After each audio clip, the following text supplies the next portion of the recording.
Hello, my name is Micah Santiago, and I'm here to present my speech for the UNM Grand Challenge. I'm focusing on the STEM education and STEM education research option. So to begin, I want to tell you just a little bit of a story. I love my girlfriend. She's one of the most caring and intentional individuals that I've ever met.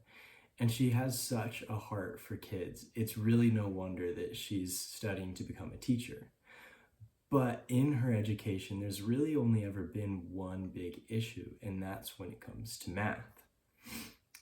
She understands the material, but every time it comes time for an exam or some sort of a test, it seems like the pieces just kind of start to fall out of place for her.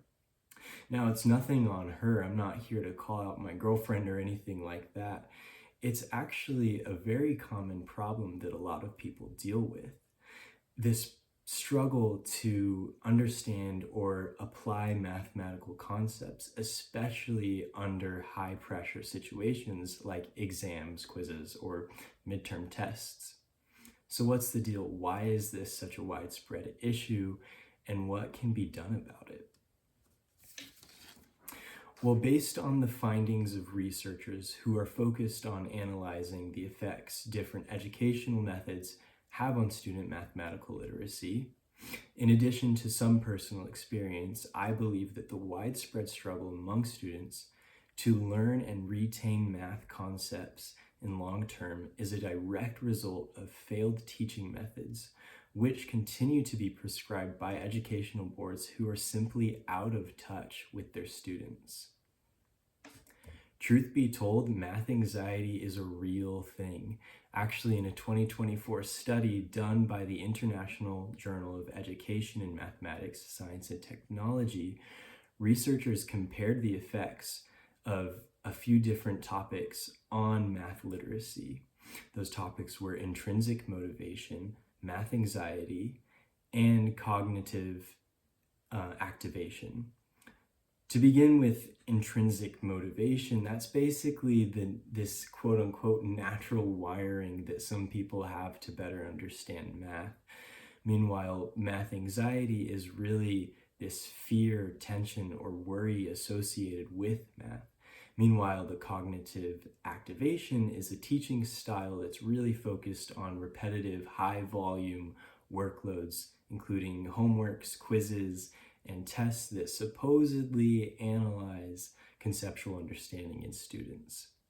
In general, the study showed that math anxiety, or MA, is really a negative thing when it comes to math literacy.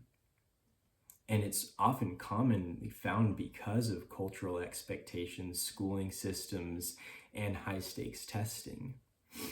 As you can see in each of the following diagrams here, each of their test groups showed that math anxiety has a much greater negative effect than either intrinsic motivation or cognitive activation combined had any sort of a positive effect. So clearly it's a problem of teaching strategies, and it's really no secret that New Mexico is ranked at the very bottom of the list when it comes to education, especially in terms of math. Actually, according to a spring 2025 student assessment briefing that was actually posted by the New Mexico Public Education Department this October, it shows that math proficiency from the 3rd to the 12th grade range anywhere from as high as a 27% to as low as a 12% proficiency.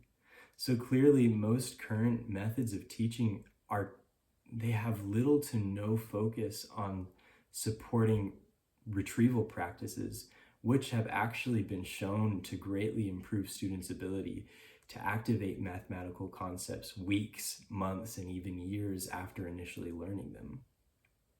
An earlier analysis done back in 2019 by the Educational Psychology Review basically shows that space between practices actually helps students' long-term retention.